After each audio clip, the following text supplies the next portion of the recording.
রবিবাসরীয় প্রচারে জলপাইগুড়ি লোকসভা আসনের তৃণমূল কংগ্রেসের প্রার্থী নির্মল চন্দ্র রায় এদিন প্রার্থী জেলার বিভিন্ন জায়গায় প্রচার কাজ করেন।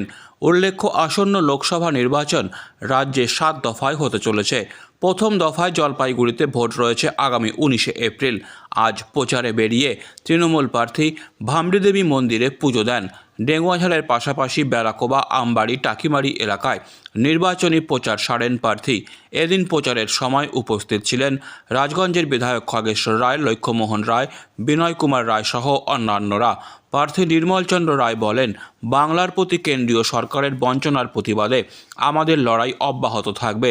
মানুষ যদি আমাকে নির্বাচিত করেন তাহলে দিল্লিতে গিয়ে জলপাইগুড়ির প্রাপ্য অধিকার নিয়ে বলবো বলে জানান তিনি।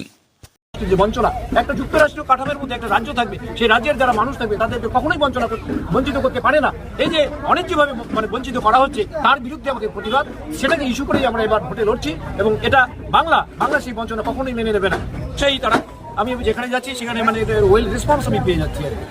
মানুষ এগিয়ে আসছেন, তারা আমিও নমস্কার করলে তার প্রতি নমস্কার জানাচ্ছেন এবং তাদের হাসি দেখে আমরা সবাই আমাদের মুখটা হাসিতে ভর্তি হয়ে যাচ্ছে।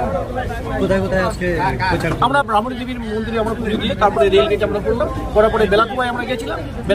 বেলাকোবায় আর কি সেখানে আমরা একটু স্ট্রিট ইয়ে করলাম, পথ শো আর কি, রোড শো বলে, রোড শো আমরা করার পরে আমরা প্রত্যেকটা আমরা যে তৃণমূল কংগ্রেস যে আমরা সৈনিক রয়েছি, আমরা প্রত্যেকে প্রার্থী জলপাইগুড়ির এখানে, এবং আমরা সেভাবেই আমরা এবার লড়াইটা আমরা করবো। চোখে চোখ রেখে বিজেপি যদি অবশ্যই তারা আমাদেরকে মরালটাকে ভেঙে দেওয়ার জন্য, আমাদের মানসিক যে শক্তিটা সেটাকে ভেঙে দেওয়ার জন্য ওরা এইভাবে অপবাদ দিচ্ছে। আমরা সেই অপবাদ সহ্য করবো না, আমরা তার পাল্টা আমরা জবাব দেবো। তাদের মনোবলটাকে আমরা ভেঙে দেবো। আমাদের মনোবলে আমরা উজ্জীবিত আছি, আমরা ঠিকই আছি। বিজেপি যদি চোর বলে কি বলবেন? মহাচোর, তার সপক্ষে যুক্তি আছে আমাদের। এবার ইস্যুটা আপনাদের কি থাকবে?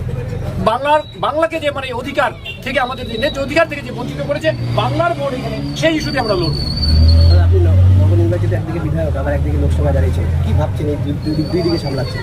কতটা আশা করেন? না, দুদিকে সামলানোর কিছু নেই। কাজ যদি করা যায়, আমি আমার বিধানসভার ক্ষেত্রে 6 মাসের মধ্যে আমি যা কাজ করেছি এবং সেভাবে আমি যখন আমার সবারই আশীর্বাদ নিয়ে যদি আমাকে দিল্লি পাঠায় আর কি, সেখানেও আমি চোখে চোখ রেখে আমি জলপাইগুড়ির যে সমস্যাগুলো সেগুলো আমি আদায়ের চেষ্টা করব এবং সেখানে আমি ডিবেট করবো। এবং সেখানে যে সরকারি আসুন না কেন, আমার প্রথম যেটা থাকবে সেটা কি বলবো, যে ইন্টারেস্ট অফ জলপাইগুড়ি ডিস্ট্রিক্ট, তারপরে আলাদা বাংলার স্বার্থের কথা আমি বলবো।